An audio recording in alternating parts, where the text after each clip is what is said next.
ជាជំងឺសេកមាន់បងប្អូនដែលអាចកើតឡើងទាំងស្ត្រីនិងបុរសដោយសារតែគិតថាអត់អីអត់ហ៊ានទៅមន្ទីរពេទ្យមានភាពខ្មាស់អៀនហាក់ដឹងថាគួរព្យាបាលដោយវិធីណាបងស្រីខាងលើគាត់បដោយទុកបញ្ហាសេកមាន់របស់គាត់ដល់ថ្នាក់នេះ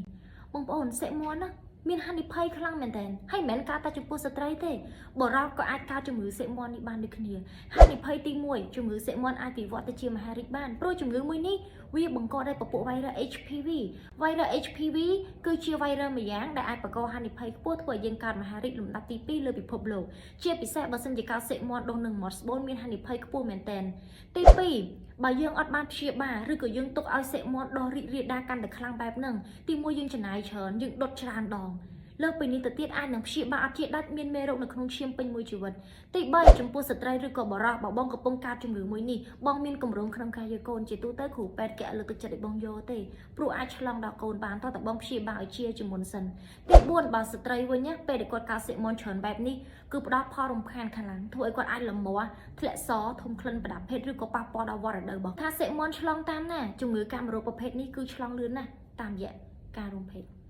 អ្នកដែលមានដៃគូច្រើនជាពិសេសអ្នកដែលអាចប្រើប្រាស់ស្រោមការពារបានត្រឹមត្រូវសូម្បីតែយើងមានដៃគូតែម្នាក់ក៏យើងអាចឆ្លងជំងឺនេះបានដែរបើយើងអត់បានការពារ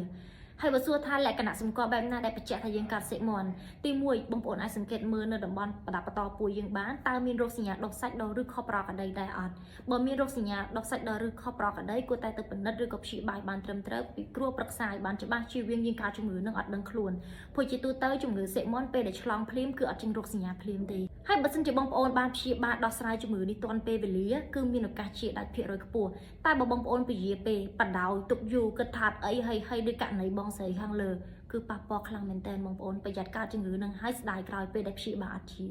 តែបើបងប្អូនចង់បានដំណោះស្រាយខ្ញុំមានវិធីដែលអាចជួយបងប្អូនបានមានថ្នាំដែលអាចផ្ដល់ឲ្យបងប្អូនញ៉ាំបានដែលវាអាចទប់ស្កាត់បង្ក្រាបជំងឺសេកមាន់នេះបានកុំឲ្យដុះរីករាលដាលកាន់តែខ្លាំងបែបនេះហើយដើម្បីលម្អិតថាយើងគួរព្យាបាលដោះស្រាយដោយវិធីណាទៅលើជំងឺសេកមាន់ព័ត៌មានលម្អិតបងប្អូនអាចធ្វើការទំនាក់ទំនងពីគ្រូប្រឹក្សាជាមួយខ្ញុំបន្ថែមបានខ្ញុំនឹងធ្វើការចែករំលែកជូនបងប្អូនដោយឥតគិតថ្លៃ